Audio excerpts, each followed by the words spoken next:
사랑과 겸손의 길, 여러분 모두의 길이 되시기를 바랍니다. 한 주간 평안하셨습니까? 오늘도 예배 자리에 나오신 여러분을 환영하고 사랑하고 축복합니다. 옆 사람과 인사하십시다. 오늘도 만나서 반갑습니다. 잘 오셨습니다. 은혜 많이 받으세요.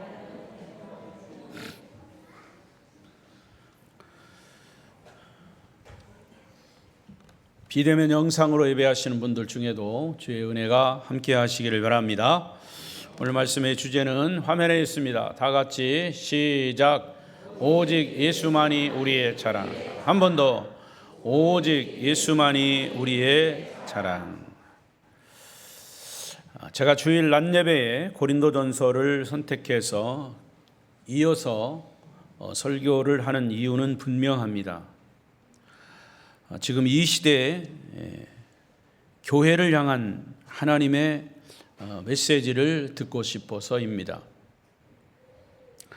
지난 시간 말씀드린 것처럼 고린도전서는 많은 문제에 직면하고 있는 고린도 교회가 이 고린도라고 하는 타락한 도시의 모습을 교회가 그대로 닮아가는 그런 세속성을 극복하지 못하고 교회 안에도 세상의 문제들이 그대로 들어와서 서로 갈등하고 있었습니다. 그때 바울이 고린도 교회의 모든 문제를 듣고 그 모든 문제를 넘어서 성숙한 믿음을 보일 것을 권면했습니다. 그 권면한 편지가 고린도전서입니다. 그리고 나중에 고린도 후서가 있는데 그 고린도 전서를 보낸 이후에 고린도 교회가 많이 달라졌다라고 하는 사실을 듣고 다시 그들에게 편지를 썼습니다. 두 번째 쓴 편지가 고린도 후서입니다. 고린도 교회 성도들은 이 바울의 권면을 잘 받아들였습니다. 중요한 것은 잘 받아들이는 게 중요합니다. 여러분, 하나님의 말씀을 들었습니다. 듣고 은혜를 받았습니다. 잘 받아들인 거죠. 잘 받아들였다는 말은 그 말씀을 듣고 그들의 잘못된 것을 교정하고 고쳤다는 겁니다. 성숙한 신앙의 모습이죠. 그래서 지난 시간에 고린도 교회의 분쟁의 원인의 첫 번째를 말씀드렸습니다. 그 원인의 첫 번째가 뭐냐? 교인들 간에 파를 만들어서 파벌 분쟁을 했었던 거죠. 바울파, 아볼로파, 게바파, 그리스도파. 그러나 바울은 오직 예수 그리스도로 하나 될 것을 권면했습니다. 첫 번째 교인들의 파벌 문제를 오직 예수 그리스도로 하나가 되라라는 것으로 권면했습니다. 자, 이어서 두 번째, 오늘 고린도 교회의 분쟁의 두 번째 원인 그리고 그 해답을 찾아보려고 합니다.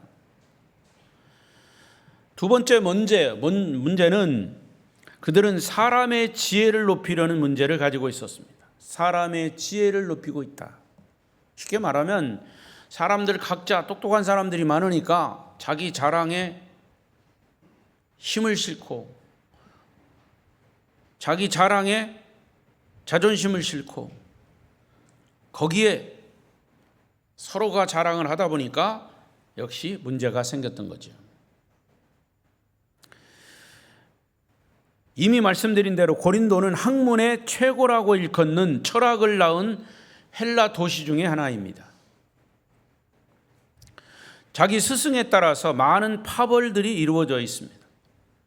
소크라테스파, 플라톤파, 스토아 학파 등등 많은 유명한 철학자들을 낳은 도시가 헬라입니다. 고린도입니다. 그런데 그들을 따라가는 사람들로 인해서 파가 만들어졌어요. 4분 5열 나뉘어져 있었습니다.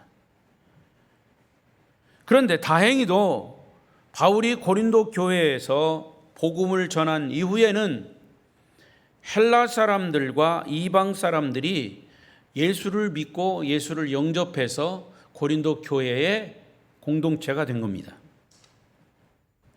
그런데 그 당시 흩어져 있던 유대인들도 고린도에 많이 살았기 때문에 이 고린도 교회는 헬라인과 유대인이 섞여 있고요, 이방인과 유대인들도 섞여 있습니다. 쉽게 말하면 이게 이해가 될지 모르겠지만, 교회 안에 전라도 사람도 있고 경상도 사람도 있고 서울 사람도 있고 충청도 사람도 있고 다 섞여 있다는 거예요. 그래서 헬라 사람들은 자신들의 문화적 배경 때문에 자기들이 살아온 문화적 배경이 있어요. 충청도 사람은요, 충청도 사람다움이 있어요.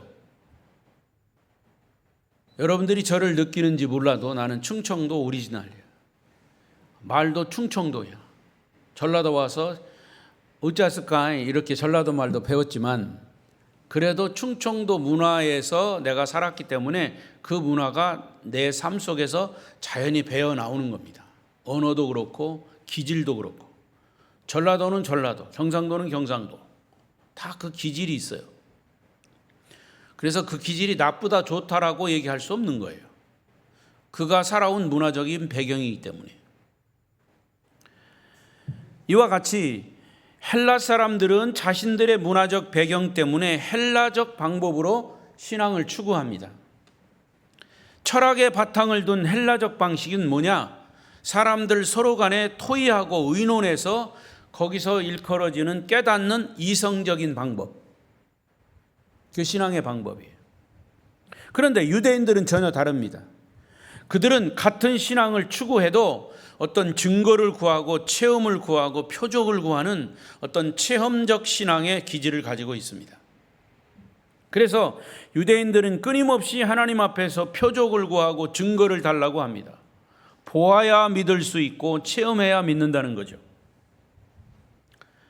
성경에 보면 어느 날 유대인 바리새인들과 서기관들이 예수님께 질문을 했습니다.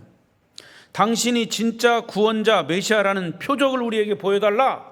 예수님께 이렇게 질문했을 때 예수님은 이런 대답을 하셨어요. 마태복음 16장 4절에 보면 이런 대답을 했죠. 큰 소리 읽어요. 시작. 악하고 음란한 세대가 표적을 구하나 요나의 표적밖에는 보여줄 표적이 없느니라 하시고 그들을 떠나가시니라. 악하고 음란한 세대가 표적을 구한다. 그러나 내가 너희에게 보여줄 표적은 구약에 나오는 요나의 표적밖에는 보여줄 표적이 없다. 이렇게 말씀하셨어요. 자, 요나의 표적이 뭐냐? 사실은 요나의 표적은 예수님의 대답 속에는 내가 메시아인데 표적은 다른 거 없다. 구약에 보면 너희들이 잘 아는 구약에 요나가 3일 만에 고기 뱃속에 들어갔다가 살아나온 것처럼 예수의 십자가 죽음과 3일 만에 부활이라고 하는 표적밖에 너희에게 보여줄 것이 없다. 이것이 메시아 구원자의 표적이다 말씀하셨어요. 그런가 하면 헬라 사람들은 이성적으로 이해를 해야 믿을 수가 있다고 합니다. 그러니까 헬라 사람들과 유대인들은 믿는 방식이 다 달라요. 헬라 사람들은 나는 먼저 내 지성으로 내 머리로 이해를 해야 믿는다라는 식이고요. 유대인들은 나에게 어떤 표적을 보여주면 내가 믿겠다라는 것이죠. 결국 이렇게 서로 다른 신앙의 방식을 따라다가 보니까 여러 파벌이 생긴 겁니다. 베드로파는 베드로식으로, 바울파는 바울식으로. 여러분들도 아마 하나님을 믿는 방식이 조금씩 다를 겁니다. 어떤 분은 이성적으로 따지고 분석하고 머리로 이해해서 믿는 헬라식 믿음을 선택하신 분이 있을 것이고, 어떤 분은 영적인 체험과 자기 방식의 표적을 구하는 유대식 방법의 믿음을 가진 분도 있을 겁니다. 그러나 이러한 다양한 방법에 대해서 바울은 어떤 답을 주고 있느냐? 바울의 답이 중요합니다. 사람의 지혜를 따라 만들어지는 파벌주의를 극복하려면 하나님의 지혜로 돌아와야 한다고 강조합니다. 따라하십시오. 하나님의 지혜. 하나님의 지혜. 자, 그러면 사람의 지혜가 아니라 하나님의 지혜를 강조하는데, 그러면 하나님의 지혜가 뭐냐? 하나님의 지혜는 한마디로 예수 그리스도입니다. 복음이에요. 할렐루야. 자, 본문 1장 18절을 다시 보겠습니다. 시작. 십자가의 도가 멸망하는 자들에게는 미련한 것이요 구원을 받는 우리에게는 하나님의 능력이라. 십자가의 도라는 말은 다른 말로 말하면 복음이라는 뜻이에요. 예수님께서 우리의 죄를 담당하기 위해 십자가에서 죽으셨고 3일 만에 부활하심으로 우리에게는 구원이 임한 것이죠. 그래서 우리에게 구원을 주시고 우리의 생명이 되신다는 사실을 믿는 사람들은 구원을 받지만, 이 진리를 믿지 않는 자들은 이 복음은 그들에게는 미련한 것이다. 결국에는 멸망을 받는 것이 바로 십자가의 도다, 이렇게 말씀하십니다. 자, 이런 이야기를 헬라 사람들이 들을 때는 오히려 이해가 되지 않았어요. 사람이 죽었다가 3일 만에 살아나? 이해가 되지 않아요. 오히려 그것이 미련한 얘기로 들린 것이죠. 예수가 나의 죄를 위해 십자가에 죽었다가 3일 만에 부활했다는 사실이 참으로 그들에게는 미련한 말로 들릴 것이다. 바울도 그들이 그런 이해를 못하고 믿지 않는다는 그 사실을 알았어요. 그래서 21절에 보면 이런 이야기를 합니다. 시작. 하나님의 지혜에 있어서는 이 세상이 자기 지혜로 하나님을 알지 못하므로 하나님께서 전도에 미련한 것으로 믿는 자들을 구원하시기를 기뻐하셨도다. 여러분, 하나님의 지혜에 있어서는 이 세상이 자기 지혜로, 사람들의 자기 지혜로 하나님을 알지 못합니다. 우리는 하나님의 창조물이에요. 이 종이 왜 자기가 이렇게 종으로 탄생됐나 몰라요. 우리가 할 때는 종은 그냥 종이 울리기 위해서 창조된 겁니다. 우리 피조물은 우리 피조물로서의 하나님 창조한 사람의 그 의도를 잘 모른다는 거죠. 알기는 알죠. 사람의 지혜로 알죠.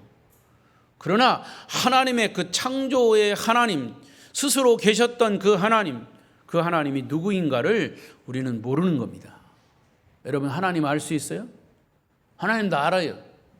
성경에서 기록된 하나님, 그 정도만 알지 하나님이라고 하는 그 어마어마한 창조주를 다 알지 못하는 것이.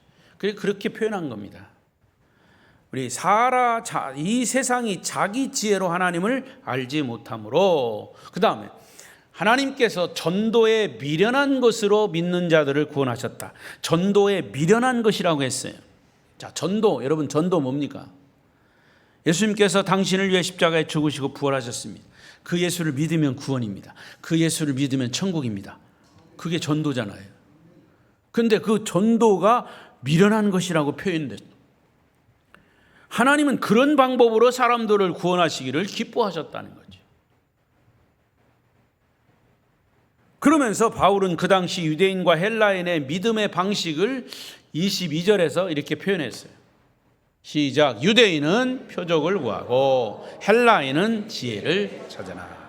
저는 이 시대를 사는 사람들도 신앙을 추구하는 방식이 그때와 똑같이 두 가지로 나누어집니다. 하나는 헬라식이고 하나는 유대식이에요. 헬라식은 뭐라고요? 자기 지혜, 이성적인 토론을 통해서 믿음을 갖고자 하는 이성주의 접근 방법이에요. 그래서 자꾸 물어봐요. 따지고 물어봐요.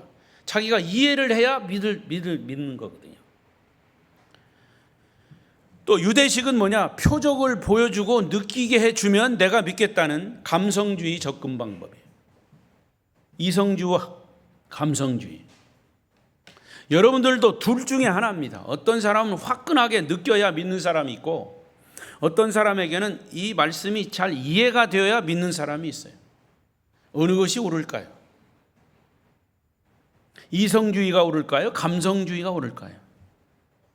그런데 기독교는요, 이성주의도 아니고 감성주의도 아니고 하나의 그건 과정입니다. 알아가는 과정이. 그렇다고 신비주의도 아닙니다. 기독교는 이성주의를 반대하지 않지만 모든 것을 인간의 이성으로 깨달아 알 수 있는 것은 아니에요. 여러분 보세요. 물고기 2마리와 보리떡 5개로 5,000명이 먹었다. 여러분의 머리로 이해할 수 있어요? 예수님이 무리를 걸으셨다. 이성적으로 믿어집니까? 인간의 제한된 이성으로 전지전능하신 하나님을 우리는 다 이해할 수 없어요. 그렇다면 기독교가 감성주의입니까? 신앙에는 감성적 체험, 풍성함과 영적인 신비가 기독교에 가득합니다. 그렇다고 기독교가 신비주의는 아니에요. 신비로운 것은 있지만 신비로운 것만 쫓아가는 것이 신비주의예요. 인간의 체험은 얼마든지 잘못될 수 있습니다. 왜냐? 인간의 체험은 개인적이고 주관적이기 때문이. 흔히 신비주의적 신앙을 추구하는 사람들이 반사회적이고 반도덕적인 모습을 보이다가 나중에는 이단으로 전락합니다. 이단으로 빠졌다가 결국에는 일반 사람들이 이해할 수 없을 정도로 타락해버립니다. 어떤 사람이 천국과 지옥을 경험했다고 그 사람 말이 다 맞다? 아니에요. 물론 천국과 지옥이 없다는 얘기가 아닙니다. 있습니다. 그렇다고 그가 천국에 갔다 왔다고 그 천국을 그 사람식으로 해석한다는 것은 철저하게 주관적인 거죠. 자, 이 모든 문제의 답을 한마디로 정리하면 기독교는 오직 지성주의도 아니고 감성주의도 아니고 복음주의입니다. 기독교는 예수주의입니다. 아멘 큰 소리로 해봐요. 이성적으로 안 깨달아져도 아멘 하세요. 기독교는 복음주의입니다. 예수주의입니다. 딴소리 하지 말아요. 본문 23절 4절을 보십시다. 시작. 우리는 십자가에 못 박힌 그리스도를 전하니 유대에게는 거리끼는 것이요 이방인에게는 미련한 것이로되 오직 부르심을 받은 자들에게는 유대인이나 헬라인이나 그리스도는 하나님의 능력이요 하나님의 지혜니라. 할렐루야. 그리스도는 하나님의 능력이고 하나님의 지혜다. 할렐루야. 예수가 우리의 지혜입니다. 하나님의 지혜가 곧 복음입니다. 인간이 아무리 많은 지혜를 가지고 있다 해도 그것이 우리를 구원할 능력이 없다면 그 지혜는 인간의 지혜일 뿐입니다. 바울은 예수 그리스도가 하나님의 능력이요 지혜라고 단호하게 말합니다. 수많은 기적을 말하고 능력을 말하지만 우리의 죄와 사망을 끊고 하나님의 자녀가 되게 하는 능력이 없다면 그 능력은 마술사의 능력에 불과한 것입니다. 왜 우리가 오직 예수, 오직 그리스도를 주장하느냐? 오직 예수만이 우리의 구원자이시기 때문이에요. Only Jesus. 여러분 석가모니, 석가의 그런 이야기, 좋은 이야기 얼마나 많아요. 공자의 좋은 이야기 얼마나 많아요. 다 좋은 이야기 좋다 이거예요. 그걸 우리가 부정하는 거 아니에요. 그러나 공자가, 석가가 내가 십자가에 죽어서, 아니 꼭 십자가가 아니라도 내가 죽었다가 3일 만에 부활해서 인류를 구원했다, 그런 얘기 안 했어요. 오직 예수만이 우리의 구원자임을 명확하게 말씀한 거예요. 그래서 기독교가 이것을 주장하는 거예요. 어떤 사람은 기독교에도 구원이 있고 유교에도 구원이 있고 불교에도 구원이 있다? 그걸 다원주의라고 해요. 언젠가도 말씀드렸지만 고 변선한 교수, 감리교의 유명한 교수였어요. 그 변선한 교수라는 분이 감리교에서 학생들에게 가르칠 때 기독교에 복음이, 아니 구원이 있고 저 불교에도 구원이 있고 저기도 구원이 있고 다원주의를 얘기했어요. 교수가. 결국 감리교에서 잘렸어요. 그 자격이 없다는 거죠. 어떻게 신학교 교수가 다원주의를 얘기하냐? 그리스도는 하나님의 능력이며 하나님의 지혜입니다. 그러므로 그리스도가 기쁜 소식이고 복음, 가스펠, 굿 뉴스입니다. 그렇다면 우리가 자랑할 것은 다른 것 없습니다. 오직 예수밖에 없는 거예요. 하나님이 보시기에 우리 인간은 무지한 인생에 불과합니다. 능력이 있고 문벌이 있다는 것은 사람들이 나누는 자랑에 불과해요. 요즘 여러분이 자랑하는 것은 뭡니까? 저는 요즘요 자랑거리가 많아요. 손자 손녀들을 자랑합니다. 얼마나 귀여운지 몰라요. 그러나 그 자랑이 예수의 자랑보다 앞서서는 안 돼요. 잘못하다가는 손자 손녀가 우상이 되더라고요. 여러분 가진 지식이 자랑거리일 수 있어요. 그러나 그것이 예수보다 더 앞서는 자랑거리가 되면 그것이 우상이 되는 거예요. 그래서 본문 27절 8절에 인간의 지혜를 중심으로 하는 자랑이 얼마나 허탈한 것인가에 대해서 바울은 얘기합니다. 27절 8절 시작. 그러나 하나님께서 세상에 미련한 것들을 택하사 지혜 있는 자들을 부끄럽게 하려 하시고 세상에 약한 것들을 택하사 강한 것들을 부끄럽게 하려 하시며 하나님께서 세상에 천한 것들과 멸시받는 것들과 없는 것들을 택하사 있는 것들을 폐하려 하시나니. 할렐루야. 그렇습니다. 여러분 교회 공동체 안에 와서는 세상에 잘 나가는 사람 많이 있어요. 돈 많은 사람, 많이 배운 사람, 걸쭉걸쭉한 사람들도 다 교회에 나와요. 그런데 교회에 나와서는 그런 것들을 자랑했다가는 아니라는 거죠. 오직 그런 사람들조차도 예수만 자랑하라는 거예요.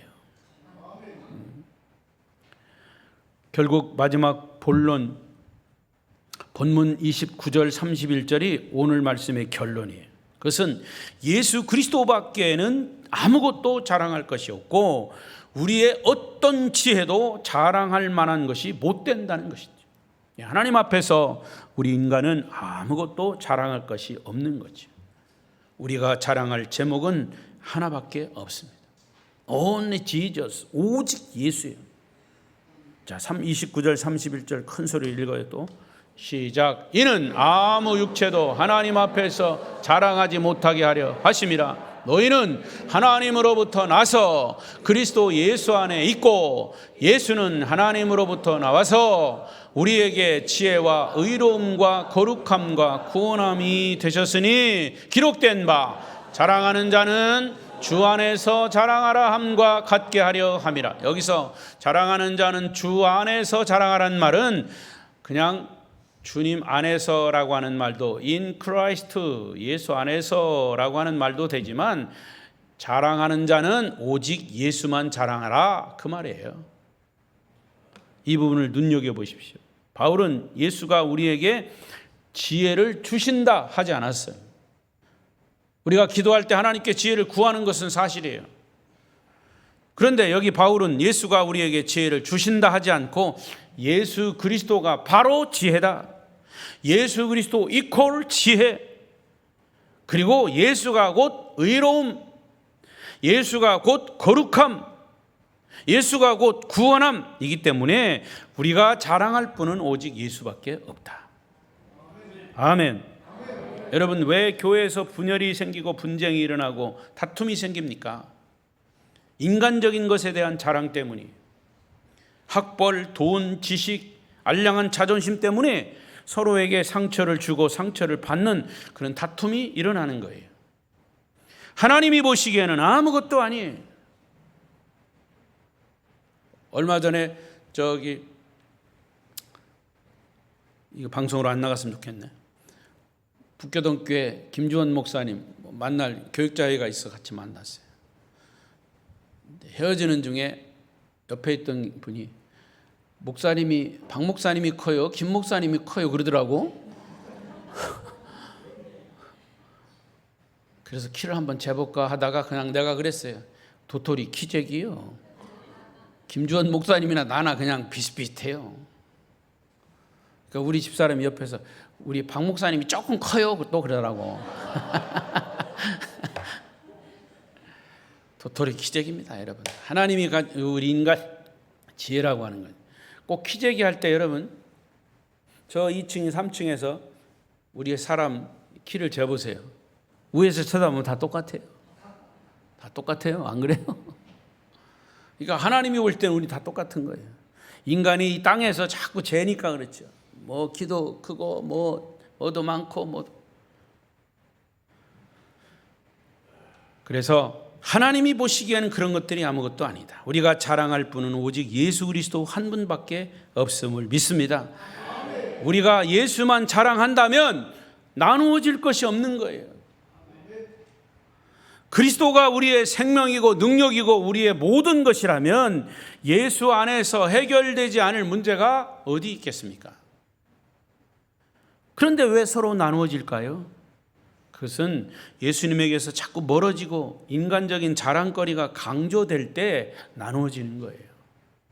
공동체가 나누어지는 위기가 있다면 우리는 빨리 오뚜기가 넘어졌다가 일어나듯이 빨리 예수께로 돌아와야 합니다. 예수님 말이 우리 인간들이 가진 모든 문제의 해답이기 때문입니다. 따라서 교회 성도들은 한 마음으로 예수를 바라보아야 합니다. 1장 10절에도 그랬습니다. 한 마음, 같은 뜻, 같은 말, 같은 생각으로 하나가 되라. 그분이 우리의 생명이고 구원이기 때문이지. 우리 아름다운 교회 공동체는 예수 안에서 한 가족입니다. 형제와 자매입니다. 잘난 자도 없고 못난 자도 없고 죽으면 다 먼지로 돌아갈 인생들이에요. 예수 그리스도만이 우리의 자랑과 영광의 원인이 된 자들임을 믿으시기 바랍니다. 우리 아름다운 교회 성도들은 언제 어디서나 예수를 높이고 예수님만을 찬양하고 주님께 감사하고 주님만을 자랑하는 저와 여러분 되시기를 축원합니다. 축원합니다. 축원합니다. 기도하겠습니다. 예수님만 자랑